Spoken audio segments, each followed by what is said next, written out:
dans la brume fraîche de l'aube à Etosha, quand la première lumière pâle s'étend lentement sur le pan, comme un souffle qui réveille la terre. Le photographe animalier, Alain Lacroix, ajusta la sangle de son appareil et avança sans bruit sur un ancien sentier de bêtes, lissé par des générations de sabots et de pattes feutrées. À 56 ans, avec une voix douce et des mains burinées par plus d'années passées dehors que dans aucune maison de béton et de murs, Alain avait appris à chérir la solitude du sauvage. Sa vie était faite de silence et de patience, cette vie où des jours entiers peuvent s'écouler sans un mot, mais jamais sans sens. L'objectif de son appareil était devenu à la fois bouclier et compagnon, lui offrant une façon de saisir les instants les plus bruts du monde sans jamais y pénétrer violemment. Ce matin-là, il espérait photographier des éléphants se rendant à un point d'eau matinal, mais alors qu'il progressait dans un couloir d'herbe jaune, haute perlée de rosée, il sentit que quelque chose n'allait pas. Les oiseaux qui d'ordinaire voltigeaient dans les branches s'étaient tus. Le vent portait un silence plutôt qu'un chant. Et puis, il remarqua les traces, des empreintes fraîches de léopard, des marques profondes qui indiquaient non une promenade tranquille, mais un déplacement rapide et déterminé. Alain s'agenouilla sans bruit, effleura du bout des doigts le bord d'une empreinte, nota la taille, la direction, la pression. Une femelle, jeune adulte, et d'après la longueur de la foulée, elle allait plus vite que d'habitude. Il la suivit lentement, les pas légers, l'appareil bien calé contre sa poitrine. Les traces descendaient plus profondément dans un ravin ombragé, où des rochers gisaient épars comme des os anciens. L'air y était plus frais, chargé d'humus humide. Et soudain, à mi-chemin du ravin, Alain se figea. À 10 mètres devant lui, à demi cachée derrière un tronc renversé, une léoparde était assise, pas tapie en embuscade, pas ramassée pour attaquer, simplement assise bien droite, la queue soigneusement enroulée autour de ses pattes, et elle le regardait droit dans les yeux. Le souffle d'Alain se bloqua. Elle était magnifique. Ses rosettes luisaient comme des braises chaudes sur sa robe. Ses yeux avaient la couleur de l'or bruni. Ses moustaches frémissaient légèrement, tandis qu'elle l'observait. Les léopards ne se comportent pas ainsi. Les léopards fuient les hommes dès qu'ils le peuvent. Les léopards n'attendent pas les humains sur les sentiers. Pourtant, elle était là, calme, délibérée, sans peur. Pendant de longues secondes, aucun des deux ne bougea. Alain leva lentement les mains, paumes ouvertes pour montrer qu'il n'était pas armé. Son cœur cognait fort contre ses côtes, mais il savait qu'il ne fallait ni tourner les talons, ni courir. Il avait vécu trop longtemps parmi les prédateurs pour les insulter par la panique. « Ça va », murmura-t-il, à peine audible. « Je ne te ferai pas de mal. » Elle cligna une fois des yeux, puis se leva sans bruit, ses muscles coulant sous sa peau avec une grâce liquide. Alain se prépara à la voir disparaître dans les fourrés. Mais au lieu de cela, elle fit un pas vers lui, puis un autre, et encore un autre. Sa posture n'exprimait aucune agressivité, c'était tout autre chose. À mesure qu'elle s'approchait, Alain remarqua une tension dans ses épaules, ses oreilles légèrement rabattues, un tremblement imperceptible dans sa respiration. Les léopards n'approchent pas les humains sans raison. Quelque chose n'allait pas. À peine à 3 mètres, elle s'arrêta, tourna la tête pour regarder derrière elle, puis le fixa à nouveau, pupilles dilatées, queue battant l'air d'impatience ou de supplication. Il ne savait trancher. Elle émit un son doux, ni grondement ni chuintement, quelque chose entre les deux. Un message indéniablement adressé à lui. Et puis elle fit quelque chose d'encore plus bouleversant.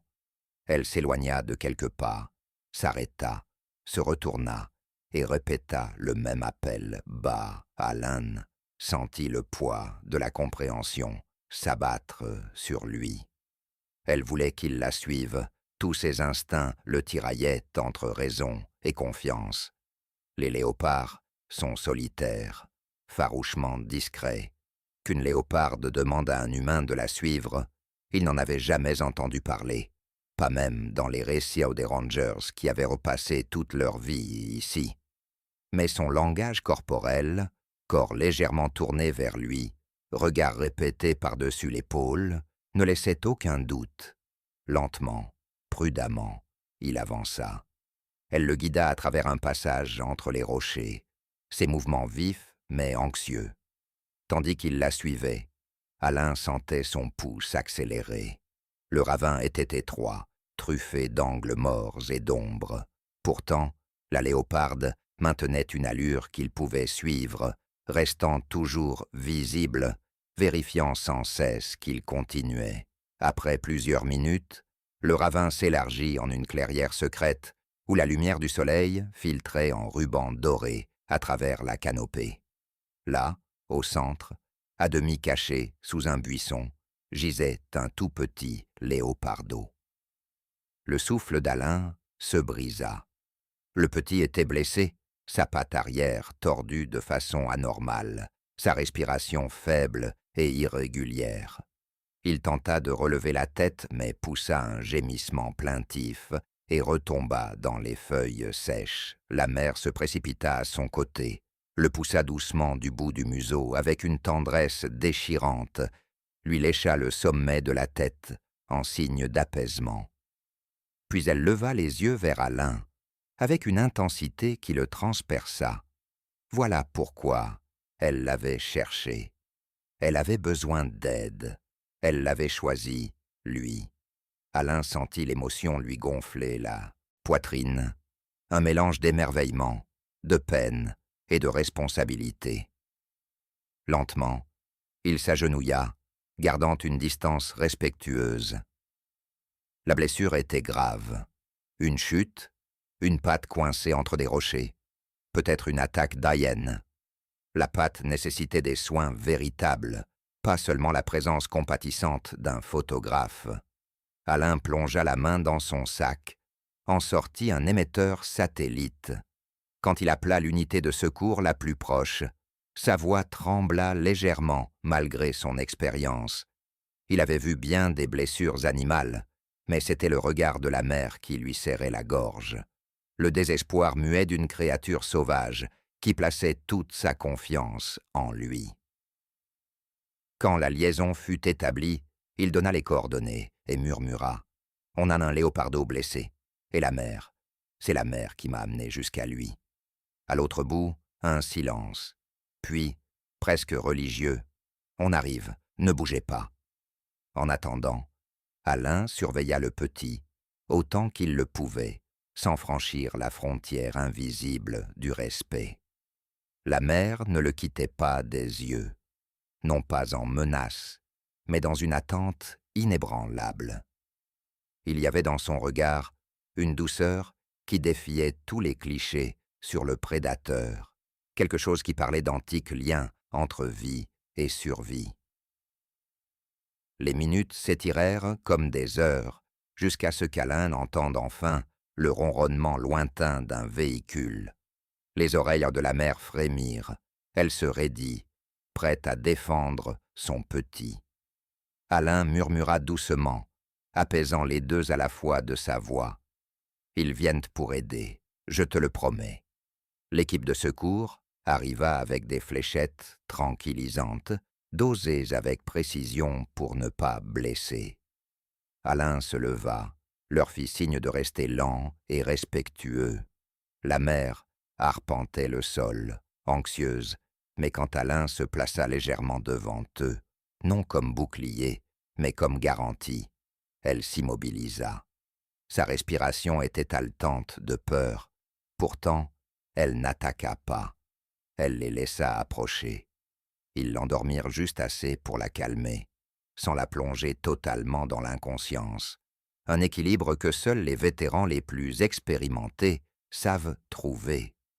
Le petit fut soigné, ensuite, gémissant doucement, tandis qu'on lui examinait la patte cassée. Alain voyait la douleur brute dans les yeux de la petite créature, mais il y voyait aussi la résilience, celle qui fait croire au miracle. Pendant que l'équipe travaillait, Alain gardait les yeux rivés sur la mère. Même à demi sédatée, elle suivait chaque geste, chaque contact, comme si elle mémorisait les visages de ceux qui sauvaient son enfant.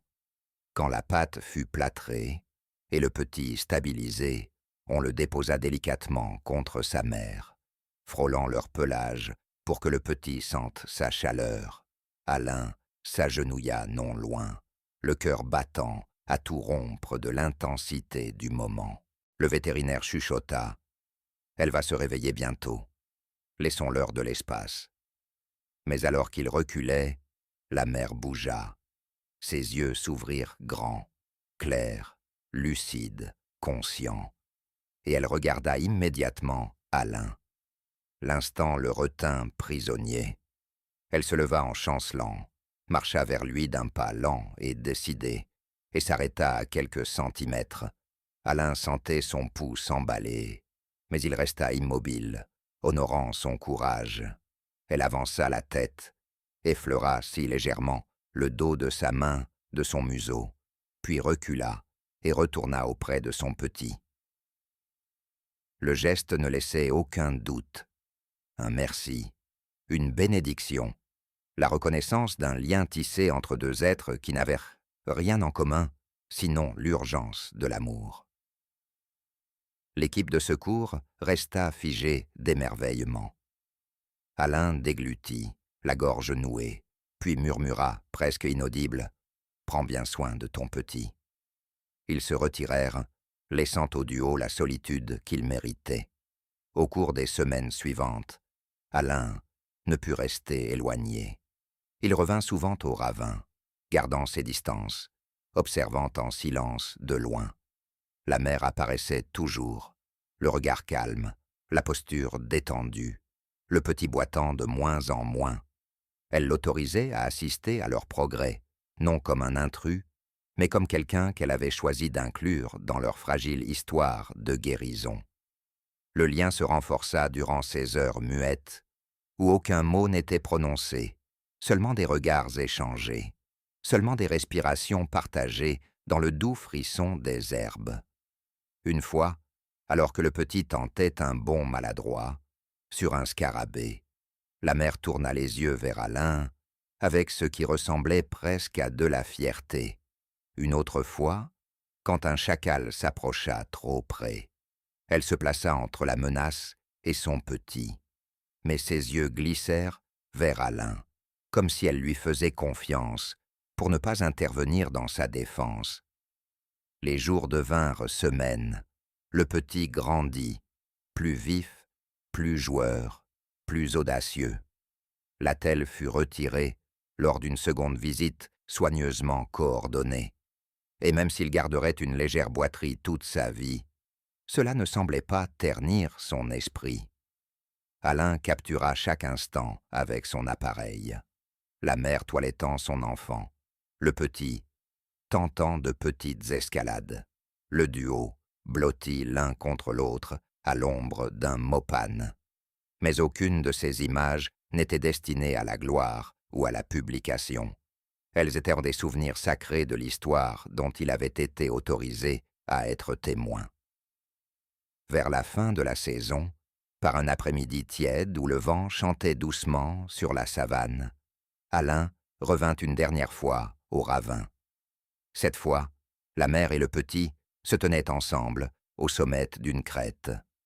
Le petit, plus grand désormais, le regardait avec des yeux brillants et familiers. La mère avança, silhouette découpée dans le soleil couchant, et émit un chuf léger, ce son que les léopards réservent à la paix, jamais à la colère. Alain sentit quelque chose trembler en lui, une douleur d'adieu mêlée de gratitude. Elle poussa doucement son petit vers l'horizon. Mais avant de le suivre, elle se retourna une dernière fois. Son regard retint le sien pendant un long, un interminable instant, un message muet, un merci silencieux, gravé dans l'éternité. Puis elle disparut dans la mer dorée des herbes. Alain resta immobile longtemps, après qu'ils eurent disparu. La chaleur du soleil sur son visage, l'écho de ce chef flottant dans l'air comme une bénédiction. Il savait qu'il passerait le reste de sa vie à raconter cette histoire, non pour la gloire, mais pour rappeler au monde qu'au cœur même de l'immensité sauvage, même entre des espèces séparées par l'instinct et la peur, il existe des instants où les cœurs se rencontrent, des instants où la confiance devient un pont, des instants où une mère au désespoir s'approche d'un humain non avec les griffes, mais avec l'espoir. Et dans ces instants-là, les miracles se produisent, calmement, pieusement, magnifiquement, laissant leur empreinte non sur la terre, mais sur l'âme.